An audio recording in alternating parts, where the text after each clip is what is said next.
สำบายดีพี่น้องบ่สุขสุขคนเด้อมื้อนี้ก็เป็นมื้อสังขารขึ้นเป็นมื้อปีใหม่ฟ้าใหม่แล้วก็สิมารดน้ำดำหัวผู้เฒ่าบ้านอยู่เฮือนอยู่ซ่านคือเก่าแล้วพร้อมลูกเต่าข้าวสารน้องนั่นลูกหลานมา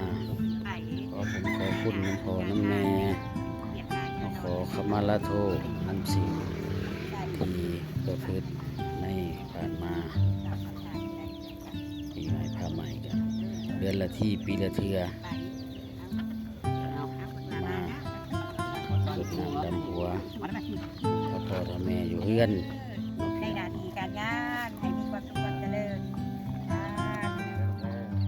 คุณของแม่ของเก่าน้ำบัวพวกเก่าทั้งเดือนเก่าเจริญไปทุ